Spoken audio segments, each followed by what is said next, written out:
dealio, YouTube? Welcome back to Switching Lanes, Detroit. And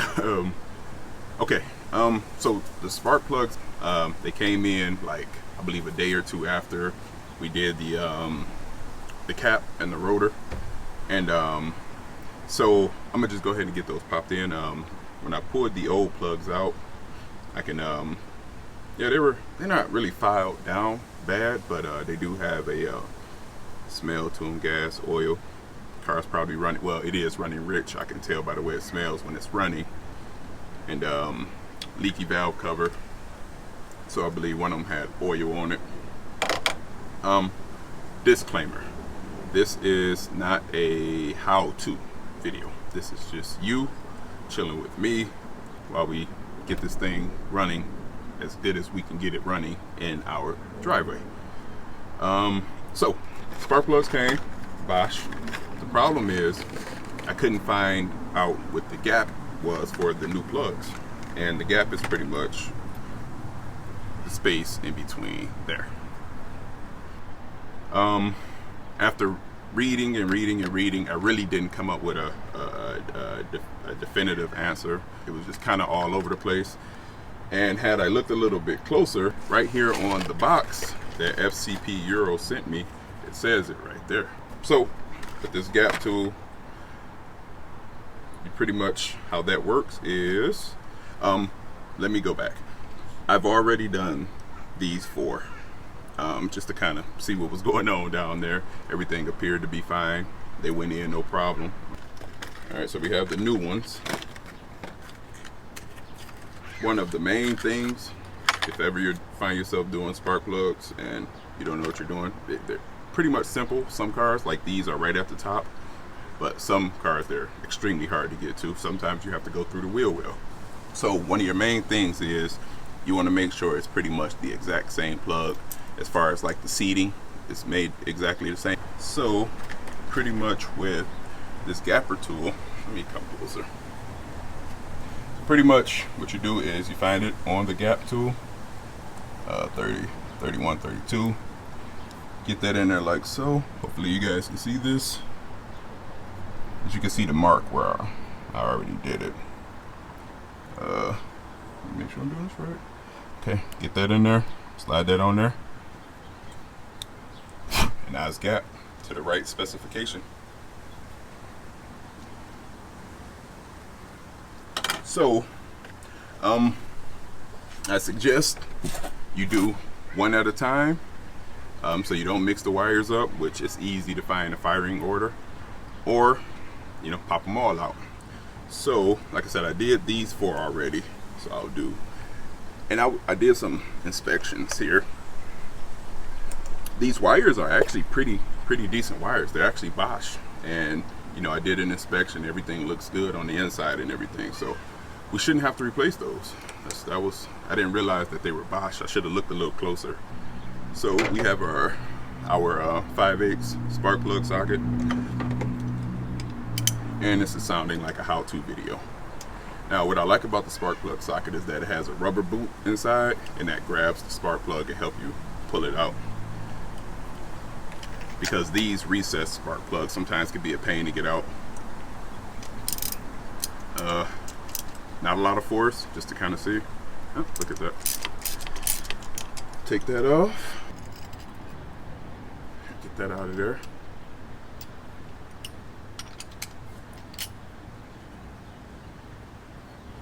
And now what I was doing is I was using this can of compressed, I got stuff everywhere. Get a little organized here. This can of compressed air like that. Get that out of there. Let that sit for a minute, and we'll go ahead and go right to this one. And also, what I'm trying to do is, as I put the new plugs in, I'm trying to organize the wires and get them nice and flat so I can put this cover back on. Alright, see this plug here. Alright, doesn't look right. Let's get that one out.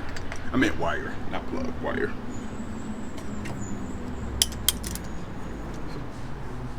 Get that out of there. Yeah, see, that one appears to have a little bit more oil on it. As you can see that. But see, like I said, what I noticed is a lot of oil up here, this part, front part of the engine. So that gasket actually looks fairly decent. This is the valve cover gasket, so my bet is it probably was leaking and they just replaced it, but they never cleaned the engine off, which we'll have done eventually. Because I believe this valve cover was also painted, because I believe they are a lighter color, if I'm not mistaken. Or maybe I'm thinking about the newer 104s, but same thing with the compressed air. With the new one, so you just pop it in there. You see that rubber boot holds the plug in place. And just drop that down like so, and hand tighten it, like that. Okay. Being careful not to strip anything. Now, this is a torque wrench, and actually Bosch also, what they do is they tell you, okay, maybe it's not up here, but it's on this package. It tells you 21 foot-pounds to torque the spark plug down to. So now the torque wrench has the numbers on it. So the torque, so that's foot-pounds, Newton meters on that side. And you just turn it until you get the 1 lined up with the 20, then you just lock it in place. So now what that does is, let's put that on there like so. And let me get you a little closer. So pretty much, it is a ratchet still. So tighten, tighten, tighten, and you should hear it click when it's tight enough. See that click? So what that does is, this torque wrench allows you not to over tighten whatever bolt you're using. Or pretty much anytime you're doing any engine work, you should really use a torque wrench. So we try to be mindful of that. So let me get that out of there. And we'll drop this one down here. And with these, you'll hear snap, and it's on. So like I said, we'll lay that down like so.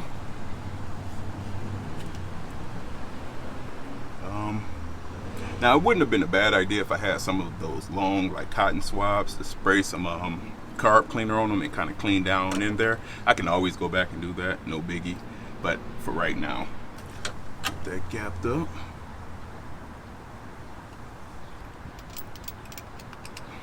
So just feeding it down in there. I don't too much care for these recessed spark plugs, but they're right on top. So like I said, that's a little easier than some engines.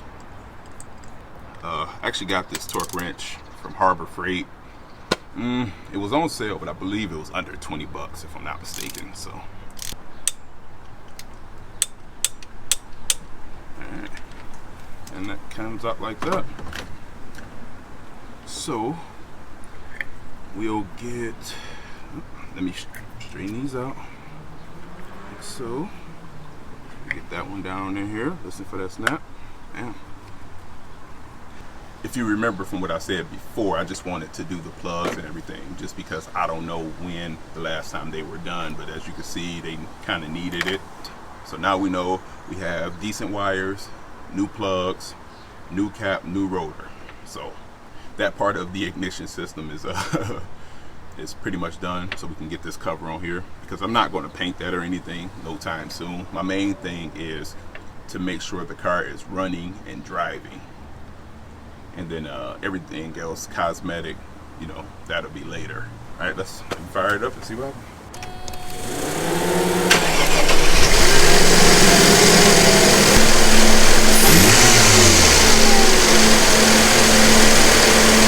Now, one thing is when you, oh, that noise is so annoying.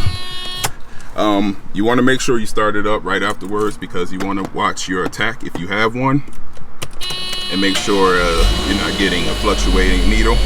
Appears to be 900 to 1,000, so that's pretty normal.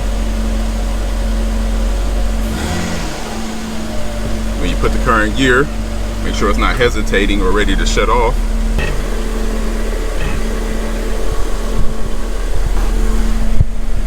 Because even in gear is idling at around 800, 850.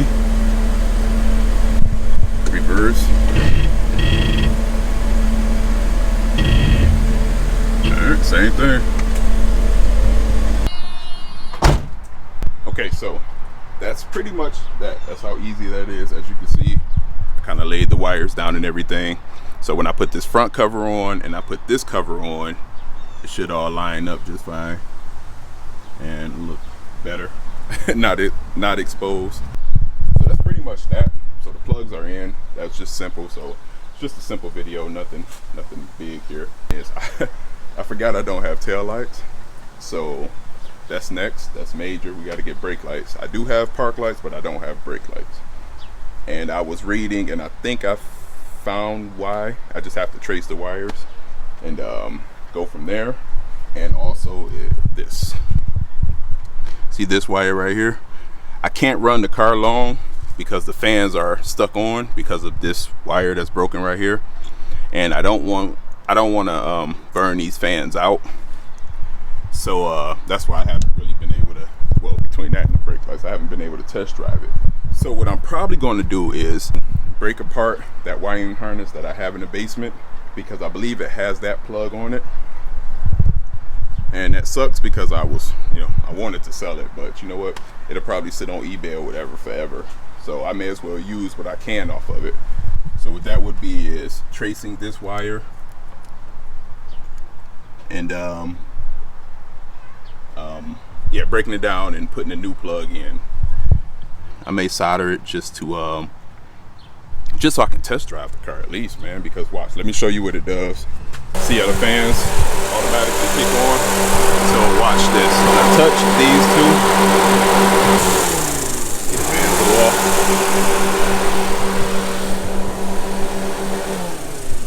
So yeah, I need to fix that. So that's where we stand now. Got the spark plugs in, the ignition system, everything is running. You see the car is running just fine, and hopefully by the next time I'm seeing you guys, you can walk with me through the brake lights. We can get that figured out. But let me get this buttoned up, and I'm gonna go ahead and start. Well, I need to decide what I'm gonna do with this. I'm gonna go downstairs, look at my wiring harness and see, and I'm gonna make that work one way or another. That's something kind of fairly simple. So man, so we can get rolling. Go get some more coffee in this thing. All right, so if I missed anything with the spark plugs, just look it up on Google. You'll find all your answers. We'll catch you guys next time. Peace.